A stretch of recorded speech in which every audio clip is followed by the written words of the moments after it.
telling symbol of the high price paid by the Israeli Tank Corps in the 1973 war can be seen here at the Armored Forces Museum at Latrun, just outside of Jerusalem. This wall lists the names of all Israeli tank crew members killed in all of Israel's wars, starting from 1948. The largest section of this wall is devoted to those killed in the 1973 war. Israel was determined never again to lose so many casualties. After the war, the Israelis formed a committee to work on the design of a new tank, a tank specially designed to counter the tactics and the weapons of Israel's enemies. A former commander of the Israeli armored forces was charged with leading the development team. His name was General Israel Tal. What was unique about Israel Tal was that he was intelligent, but also egotistical. He wanted to show the Israeli people and the whole world that he could design the perfect tank, a tank which could never be hit by any missile, and which could hit any soldier, whoever he was. A genius when it comes to tanks, one of the leading experts in the world. He was the guy who think and, as a matter of fact, push the whole idea to the tank until the very first tank. It was like a personal crusade for him. The design of the Merkava placed a premium on the survival of the crew. One of the tank's most important features was that, unlike other tanks, the engine was at the front rather than at the rear. This meant the crew would be sitting behind the engine when the tank was moving forward. It's innovation as a kind of protection. This is protection for the crew. It's a very nice idea. The idea was that every piece of equipment in that tank, not just the armour, should be used to defend the crew. Having a forward engine also allowed extra space for infantry. Unlike other tanks, the Merkava doubled as a troop transporter. Its rear door design enabled up to 6 fully equipped soldiers to be carried safely into combat. The rear door also provided an escape route. The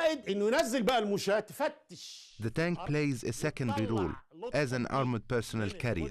The infantry can leave the tank, fight anti-tank crews, and clear the way for the tank to advance. The new design contained other innovative features. It was lower than other tanks, making it a more difficult target. Crucially, the tank was plated with special reactive armor. The tank was 63 tons, heavier than any other tank in the world. But Israel Tal said, "I don't care about maneuverability. All I care about is protecting my crew."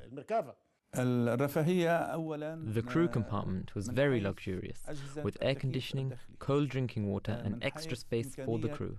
The soldier in the Merkava is definitely the most comfortable soldier in any tank in the world. With the design complete, the new tank needed a name that, like the tank itself, would strike fear into Israel's enemies. The name chosen was Merkava.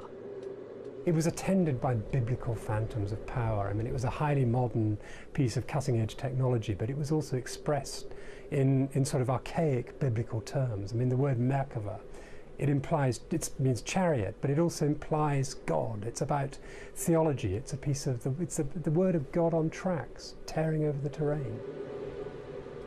With its religious reference, the Merkava, or God's chariot, was to be a weapon offering a divine-like protection to Israel, and one that would smash its enemies.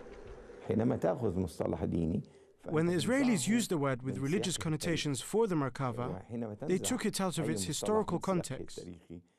They surrounded it with an aura. It became unique, terrifying, almost untouchable. In 1979, the Merkava Mark I rolled off the assembly line, ready for action. Ironically, it was that same year that Israel made peace with Egypt, the country that in 1973 had provided the catalyst for the Merkava project. However, the Israelis were not slow to find other reasons to justify the importance and the cost of developing the Merkava. The Merkava is some kind of an independence flag we wave. We need it for, in case of other countries will sanction us or embargo us, we needed to maintain our policy. Even other countries oppose us. And it wasn't long before Israeli policy had need of the Merkava. In 1982, Israel invaded Lebanon in order to crush Palestinian guerrillas there and to install a friendly government in Beirut. The Merkava was put into action for the first time. The new Merkava formed the spearhead of the Israeli advance into Lebanon. The Israelis soon reached the outskirts of the capital, Beirut, but it wasn't all easy going. In eastern Lebanon's Beqa Valley, a column of Israeli tanks ran into a Syrian force near the village of Sultan Yaqub, just south of the main Beirut-Damascus highway. The local mayor was an eyewitness to what happened next. He showed us the site where the fierce tank battle took place here in the early hours of June the 11th, 1982. The Israelis were coming from this direction, heading towards the Beirut-Damascus highway. Here was the battlefield. It was a horrible night. I will never forget it.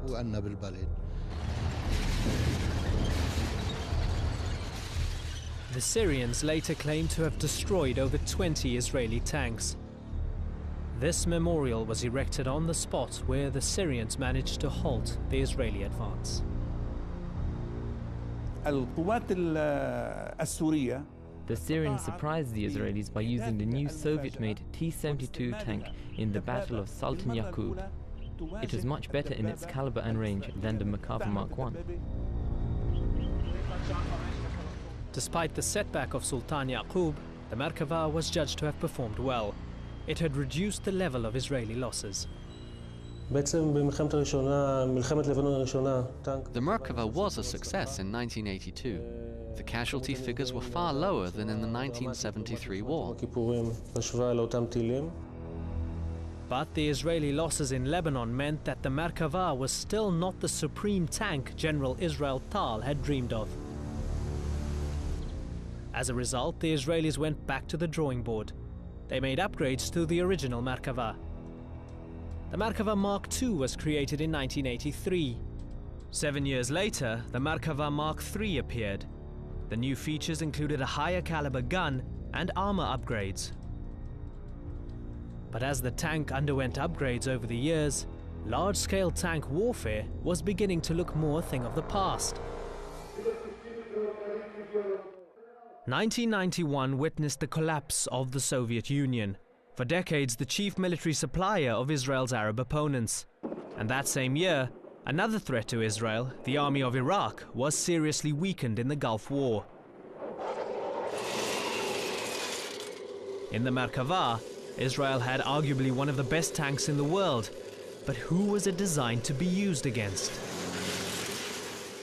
Military planners have a fatal tendency in all states and regimes to plan for the last war. They don't plan for the next one. The problem is that the next sort of war that comes along is not about large masses of tanks meeting on an open plain. You know, it's not Hollywood. It's suddenly guerrilla warfare. It's controlling civilian populations who are finding all sorts of ways of getting back at you that are nothing to do with high-tech machines. So basically, the Merkava was designed for a moment that passed during the same period as the design process was going ahead. The Israelis refused to consider the Merkava obsolete. Israel was spending roughly $220 million a year on the Merkava tank program. Its continued use was seen as maintaining Israel's military edge.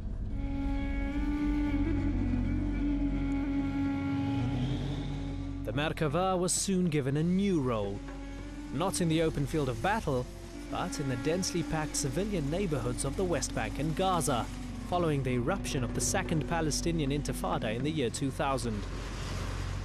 Israel's high-tech battle tank was to face a new challenge.